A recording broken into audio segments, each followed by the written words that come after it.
Bonjour, c'est Véronique Declercq de l'alimentation joyeuse. Alors je réponds dans cette vidéo à une question qui revient souvent au sujet de l'alimentation des enfants. Tout va bien quand on est dans la diversification alimentaire, l'enfant aime bien les légumes, il découvre, il y a une curiosité, finalement il mange une alimentation qui est très variée. Et puis on avance en âge, on arrive aux 2 ans, 2 ans et demi, 3 ans. Et les légumes qu'il aimait bien, finalement, on réchigne, on met un peu de côté, on veut plus, il y a le non. Et souvent, en tant que parent, on peut se retrouver dépourvu par rapport à ça parce que tout allait bien, il aimait tout, et puis tout à coup, il aime plus grand-chose. Alors, qu'est-ce qui se passe par rapport à ça et qu'est-ce qu'on peut y faire?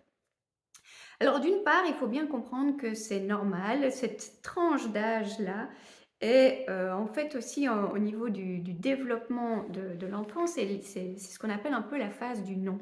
C'est à ce moment-là que l'enfant peut aussi comprendre l'impact du non, et ça peut se mettre sur plein de choses et ça peut aussi se mettre sur l'alimentation, en particulier si l'enfant a pu percevoir que c'était quelque chose d'important pour la maman ou le papa, que on en parlait, que voilà, qu'il y a une attention particulière à l'alimentation. Mais donc forcément, c'est aussi dans ce domaine-là que l'enfant va tester et va pouvoir appliquer son nom et voir ce que ça fait. Donc déjà, par rapport à ce nom, c'est une évolution normale. Il peut aussi y avoir tout simplement au niveau gustatif des évolutions, où après cette phase de curiosité, de découverte, il y a une phase où j'ai envie de dire, il y a des préférences qui s'installent. Donc ça aussi, c'est possible, c'est pas grave. Le tout, c'est de savoir un petit peu comment on s'y prend. Alors voici quelques conseils justement pour comment vous y prendre par rapport à ça. Déjà, il y a le fait de se dire: «OK, de toute façon, il faut aussi voir les choses sur du long terme». Donc ayez quelque part un cap, en disant: «Beh, c pour nous, c'est important qu'il y ait des légumes à chaque repas», et vous continuez à faire ça.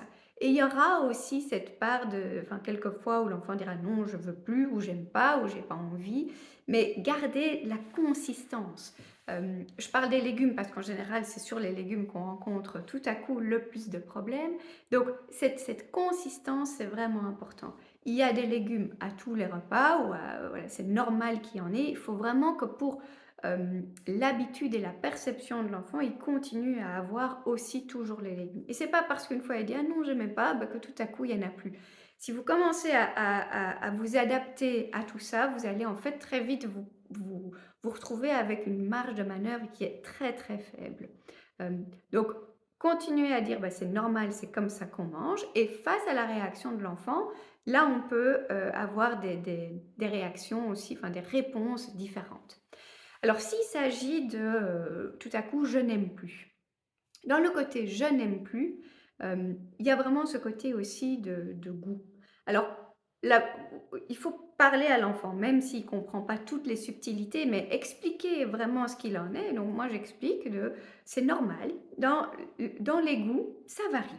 Il y a des choses que, tu n'aimais pas et que tu vas peut-être aimer un jour. Il y a des choses que tu aimais bien et que tout à coup, elles te plaisent moins. Donc déjà, c'est normal. Ensuite, on va dire: «OK, le goût, c'est quoi?» Le goût, c'est les papilles gustatives, et les papilles, elles ont besoin d'être stimulées. Donc quand il y a un aliment, soit un aliment nouveau, soit un aliment connu, mais qui tout à coup, a perdu, ses bonnes grâces, et l'enfant ne l'aime plus, moi je vous conseille d'encore toujours le proposer à l'enfant et de dire: «On continue à le goûter», et goûter, c'est toujours 2 bouchées d'affilée. Donc on goûte une première fois et puis on goûte une deuxième fois. Pourquoi 2 fois? Pour éviter d'avoir simplement la réaction de ça touche à peine les lèvres, on dit: «Ah, j'aime pas». Donc 2 fois. Une fois pour le cerveau qui sache que, de toute façon, il y en a une deuxième qui arrive, donc inutile de faire un grand cinéma, et la deuxième fois aussi pour les papilles, et au plus on est exposé à ce goût, au plus on a de chances qu'il revienne dans la palette acceptée par l'enfant. Cette petite technique a l'avantage de vous laisser, en fait, de vous laisser toutes les portes ouvertes, et de garder une alimentation qui est variée, mais aussi d'entendre ce rejet de l'enfant et lui dire: «OK, tu pas, tu goûtes 2 fois». Mais si au bout des 2 fois, t'aimes pas, moi je vous dis, fichez-lui la paix. Ne l'obligez pas à terminer toute la portion, je sais pas moi, des petits pois par exemple. Le contrat ou l'accord, c'est tu goûtes 2 fois, tu as goûté 2 fois, ok, je te fiche la paix. Et la prochaine fois qu'on fera des petits pois, dans 2 semaines, dans un mois, alors à l'échelle de l'enfant, c'est une éternité, donc là, il peut se dire, ok, là, je suis quand même tranquille pour un bon bout de temps. Et la prochaine fois, ce sera pareil. Ils sont là, les petits pois, on regoute 2 fois. Après 2 fois, elle dit: «Ah finalement cette fois-ci j'aime bien». Super. Ou il vous dit: «Ah non j'aime pas». Bon ben voilà, c'est comme ça. On le met de côté et on continue de cette façon-là. Là de nouveau, si vous avez cette approche systématique, ben l'enfant il saura. Il saura que quand il y a un truc de nouveau, il faut goûter et puis que s'il n'aime pas, ben on lui fiche la paix aussi. Mais ça garde une dynamique dans, la nouveauté d'une part ou la variété, si c'est pas nécessairement un aliment, nouveau. Donc il y a vraiment 2 fois cette notion de consistance et de rester dans quelque chose de systématique. Oui, on garde des légumes à chaque repas et oui, il faut à chaque fois, ne fût-ce que goûter. Et goûter, c'est 2 fois. Donc ça, c'est vraiment pour ce côté très pratique.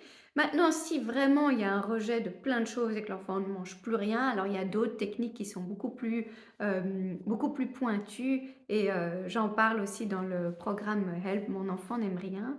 Mais déjà ça, vous allez voir que ça change énormément de choses, aussi dans l'attitude. Et comme je vous disais en début de vidéo, ben, les enfants, ils sont très bien là où ça prend, entre guillemets, là où leur non ou là où leur rejet a de l'impact et là où en fait ça fait rien du tout.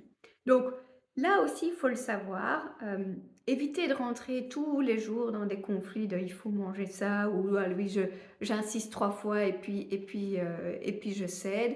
C'est on a une attitude par rapport à ça et on la maintient. Si ça reste quelque chose de fixe, j'ai envie de dire, qui revient à chaque fois, ben, l'enfant, il le saura aussi. Et quelque part, ça l'aide aussi à avoir ce cadre.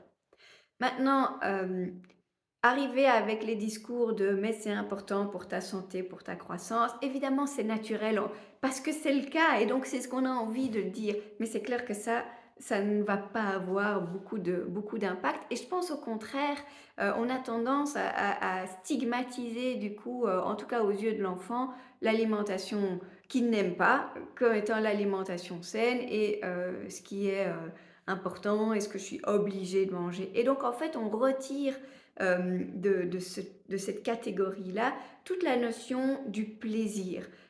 Il peut y avoir du plaisir à manger des petits pois, à croquer dans une pomme, à découvrir l'acidité de l'ananas. Il peut vraiment y avoir du plaisir là-dedans et de la découverte aussi au niveau des saveurs. Et donc, on va vraiment éviter de chaque fois mettre les étiquettes de «Ah, c'est ça, il faut que tu le manges pour ta santé, pour ta croissance, pour ton immunité». Même si c'est vrai. Mais je pense que pour les petits, il y a d'autres attitudes qui sont préférables et ce côté, ben, il y a toujours des légumes dans l'assiette, c'est comme ça. Et quand il y a quelque chose de nouveau, on le goûte 2 fois. Si vous êtes à l'aise avec cette décision-là et que vous avez aussi j'ai envie de dire l'écoute, la réciproque, il faut goûter. Mais si t'aimes pas, je vais pas te forcer à le manger, je vais pas te le resservir à tous les repas et tu n'auras pas ton goûter parce que tu n'aimes pas manger tes petits pois. Donc on rentre pas non plus dans cette logique-là, on essaye vraiment de garder des choses qui soient apaisées pour tout le monde, à la fois pour le parent et pour l'enfant également. Donc voilà pour ces quelques petits conseils par rapport à ces changements de goût, ces changements d'attitude chez les petits enfants par rapport à leur alimentation.